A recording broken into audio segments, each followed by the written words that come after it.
Ekonomi mikro Islami mengintegrasikan nilai-nilai moral dan batasan syariah dalam analisisnya. Dalam pendekatan ini, keputusan ekonomi diambil dengan mempertimbangkan norma-norma syariah sebagai variabel penting. Ekonomi mikro Islami berasumsi bahwa variabel ekonomi dasar harus memenuhi syarat tertentu, sementara moral dan tatanan syariah memberikan kondisi yang memadai untuk analisis ekonomi. Adapun manfaat dan batasan teori ekonomi mikro Islami yaitu yang pertama, mikroekonomi Islam melakukan analisis dengan menggunakan teori yang berlandaskan pada hukum-hukum dasar ekonomi yang tidak bertentangan dengan syariah. Fokus pada industri yang beroperasi untuk memaksimalkan keuntungan secara halal, mempengaruhi pemilihan tenaga kerja, modal, dan barang pendukung produksi. Yang kedua, pemilihan input dalam produksi dipengaruhi oleh harga dan pendapatan dari output yang dihasilkan, di mana mikroekonomi Islam mempertimbangkan faktor moral dan norma syariah sebagai variabel penting dalam pengambilan keputusannya. Yang ketiga, dalam konteks mikroekonomi Islam, sistem bagi hasil dapat mempengaruhi struktur biaya dan pendapatan industri, menunjukkan bagaimana aspek moral dan etika Islam berintegrasi dalam keputusan ekonomi. Yang keempat, teori mikroekonomi Islam mampu memprediksi dampak perubahan suatu variabel terhadap variabel lainnya, seperti hubungan antara tingkat upah, inflasi, dan permintaan dengan pendekatan statistik dan ekonometrik untuk mengembangkan model yang dapat menjelaskan fenomena ekonomi secara keseluruhan. Dan yang terakhir, pendekatan mikroekonomi Islam berbeda dari ekonomi konvensional yang cenderung mengabaikan aspek moral. Fokus utama ekonomi konvensional adalah pada perubahan variabel ekonomi seperti harga dan tanpa pendapatan mempertimbangkan nilai-nilai syariah yang mempengaruhi perilaku konsumsi dan produksi. Selanjutnya ada Science of Economics versus Doctrine of Economics, di mana dalam pembelajaran mikroekonomi Islam tidak terdapat perbedaan antara ilmu ekonomi positif yang menjelaskan realitas ekonomi dan ilmu ekonomi normatif yang menetapkan nilai-nilai tentang penyelesaian masalah, menunjukkan bahwa kedua konsep ini saling terkait. Ekonomi Islam mengelompokkan permasalahan ekonomi menjadi dua aspek, yaitu ilmu ekonomi yang menjelaskan fenomena ekonomi dan doktrin ilmu ekonomi yang mencerminkan cara hidup masyarakat dalam menangani masalah praktis. Menurut Muhammad Bakir As-Sadr, perbedaan utama antara ekonomi Islam dan konvensional terletak pada filosofi yang mendasarinya. Ekonomi Islam berlandaskan pada nilai-nilai dan batasan syariah, sedangkan ilmu ekonomi konvensional bersifat sekuler. Proses integrasi analisis norma syariah dalam mikroekonomi Islam mempengaruhi pengambilan keputusan ekonomis, di mana tindakan ekonomi harus sesuai dengan prinsip-prinsip syariah dan melarang praktik merugikan seperti riba dan penipuan. Mikroekonomi Islam menawarkan pendekatan yang lebih holistik dibandingkan ilmu ekonomi konvensional dengan mempertimbangkan dimensi moral dan spiritual dalam pengambilan keputusannya, sehingga membentuk sistem utuh dalam memahami perilaku manusia dalam konteks ekonomi. Lalu, mengapa kita harus belajar mikroekonomi Islam? Setelah mempelajari mikroekonomi Islam, diharapkan kita akan memperoleh keyakinan yang mendalam mengenai teori-teori ekonomi mikro Islam yang relevan dan dapat diterapkan dalam praktik. Salah satu tujuan utama kita adalah menerapkan prinsip-prinsip ekonomi mikro Islam dalam proses pengambilan keputusan untuk mencapai solusi yang optimal, yaitu solusi yang menguntungkan bagi diri kita tanpa merugikan orang lain. Pertama, ada pasar, fungsi, dan equilibrium. Pasar adalah area di mana permintaan dan penawaran bertemu untuk barang, jasa, dan sumber daya. Dalam konteks ini, pembeli adalah konsumen yang membutuhkan produk, sementara industri berfungsi sebagai penjual yang memerlukan tenaga kerja, modal, dan bahan baku. Setiap individu di pasar memiliki peran ganda sebagai pembeli dan juga penjual. Dalam mikroekonomi Islam, fungsi yang digunakan untuk menjelaskan hubungan antara variabel ekonomi seperti fungsi zakat yang menunjukkan bahwa jumlah zakat dipengaruhi oleh tingkat pendapatan. Keseimbangan pasar terjadi saat permintaan dan penawaran berinteraksi tanpa distorsi yang penting untuk memastikan keadilan dalam transaksi. Namun, distorsi harga akibat praktik ekonomi yang dilarang dalam Islam seperti riba dan penipuan dapat merugikan pihak tertentu. Oleh karena itu, menjaga tingkat equilibrium yang bebas dari distorsi sangat penting untuk keadilan ekonomi. Yang kedua yaitu permasalahan ekonomi. Ekonomi mengartikan ilmu ekonomi sebagai disiplin yang muncul dari kebutuhan untuk mengalokasikan sumber daya terbatas, di mana kelangkaan dan keinginan manusia menjadi masalah mendasar.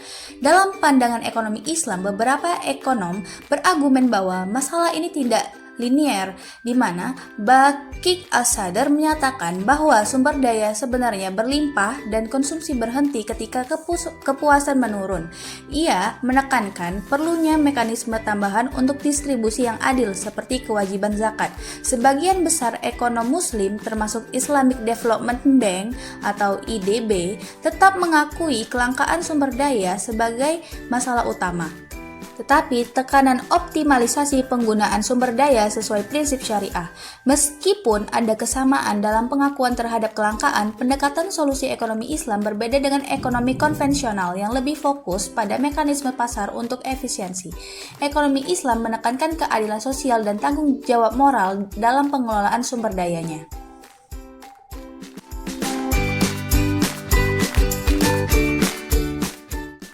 Sejarah menunjukkan bahwa pemikiran Muslim berperan penting dalam berbagai bidang ilmu, memandang ilmu sebagai ayat-ayat Allah yang saling terkait. Contohnya, Ibnu Sina terkenal dalam kedokteran dan filsafat.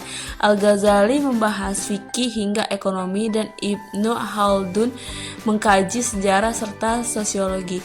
Namun pemikiran-pemikiran tradisi ini mengalami kemunduran seperti akibat faktor eksternal dan internal, seperti kolonialisasi dan sekularisasi, yang menyebabkan hilangnya institusi Islam dan sistem hukum. Akibatnya, umat Islam sering dikaitkan dengan kemiskinan, meskipun Al-Quran mendorong pembelajaran pemikiran Muslim klasik tidak hanya mengumpulkan informasi tetapi juga menjadi penemu yang meletakkan dasar keilmuan di berbagai disiplin ilmu. Mereka memandang ilmu pengetahuan sebagai refleksi dari ayat-ayat Allah dan kesadaran bahwa semua ilmu pengetahuan berasal dari sumber yang sama. Namun, keterikatan peradaban umat Islam menyebabkan ketidakaktifan berpikir dan penurunan di berbagai bidang. Budaya Islam kehilangan pengaruh, institusi terpinggirkan, dan pendidikan mengalami sekularisasi. Meskipun ada kontribusi signifikan dari para pemikir Muslim, tantangan modern masih menghambat perkembangan ilmu pengetahuan dan budaya Islam. Ironisnya, meskipun tekanan Al-Quran terhadap pentingnya membaca, umat Islam seringkali dianggap terbelakang secara intelektual. Proses hilangnya fakta sejarah, baik sengaja maupun tidak, menyebabkan kontribusi pemikiran Muslim dalam ilmu pengetahuan tidak diakui. Buku-buku sejarah sering mencatat perkembangan ilmu pengetahuan setelah filsafat Yunani tanpa menyebutkan kemajuan yang terjadi dalam pemikiran ekonomi Muslim. Joseph Schumpeter mengemukakan kesenjangan besar dalam sejarah pemikiran ekonomi selama 500 tahun yang bertepatan dengan kemajuan umat Islam. Banyak pemikiran Muslim mengembangkan teori ekonomi berdasarkan Al-Quran dan hadis. Meskipun mereka dipengaruhi oleh Aristoteles, pencurian ide-ide terjadi ketika pemikiran Barat belajar dari Timur Tengah dan menerjemahkan karya-karya Muslim ke dalam bahasa Latin. Meskipun Schumpeter mencatat kontribusi pemikiran seperti Ibnu Sina dan Ibnu Rashid secara singkat, banyak kontribusi penting dari pemikir Muslim sering diabaikan. Masa kejayaan umat Islam menghasilkan banyak karya inovatif yang diabaikan oleh Barat, meskipun pengaruhnya signifikan dalam perkembangan ilmu pengetahuan dan ekonomi. Pandangan agama yang dinamis berperan signifikan dalam evolusi masyarakat pasar. Terbukti dari fakta bahwa perekonomian umat Islam pada masa Perang Salib sudah berbasis sistem moneter. Catatan sejarah oleh ulama Muslim menunjukkan bahwa mekanisme pasar bukan hal baru bagi masyarakat Muslim.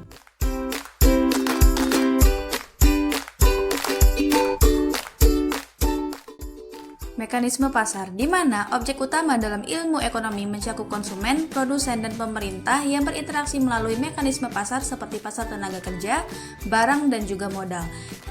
Interaksi ini terjadi melalui permintaan dan penawaran yang menentukan harga pasar. Transaksi antara entitas menghasilkan transfer ekonomi barang dan jasa, inti dari mekanisme pasar. Pola ekonomi suatu masa dipengaruhi oleh peradaban yang dominan. Misalnya, peradaban pertanian tidak selalu menjamin perkembangan perdagangan, sedangkan peradaban yang fokus pada perdagangan cenderung mendorong kemajuan di sektor lain. Peradaban Islam yang berkembang di Arab menunjukkan kemajuan signifikan dalam perdagangan dibandingkan peradaban lainnya. Sebelum kita membahas lebih lanjut tentang mekanisme pasar, penting untuk kita memahami sejarah ekonomi di Eropa. Masyarakat Eropa Barat dan Amerika lebih lambat dalam mengimplementasikan sistem ekonomi pasar dibandingkan negara-negara Muslim. Robert L. Helborner dalam bukunya The Making of Economic Society mencatat bahwa transisi menuju sistem ekonomi modern di Eropa berlangsung melalui proses sejarah yang panjang antara abad ke-11 hingga ke-17. Menurut Helborner, faktor-faktor yang mendorong terjadinya perubahan-perubahan di Eropa sehingga masyarakat pasar timbul antara lain adalah pedagang keliling, urbanisasi, perang salib, dan juga perubahan suasana kehidupan beragama. Berikut merupakan gambar dari kurva permintaan, di mana harga P terletak pada sumbu vertikal sedangkan jumlah Q pada sumbu horizontal. Titik A dan B menggambarkan dua titik pada kurva permintaan dengan harga yang berbeda. P1 harga awal lebih tinggi dan P2 harga setelah penurunan, serta jumlah barang yang diminta Q1 dan Q2. Ketika harga turun dari P1 ke P2, jumlah barang yang diminta meningkat dari Q1 ke Q2. Ini adalah sifat dasar permintaan, yaitu ketika harga suatu barang turun, maka jumlah permintaan barang tersebut cenderung meningkat atau ceteris paribus. Selanjutnya ada kurva penawaran, di mana pada sumbu vertikal terdapat harga dan pada sumbu horizontal terdapat jumlah. Titik C dan D menunjukkan dua titik pada kurva penawaran dengan harga yang berbeda.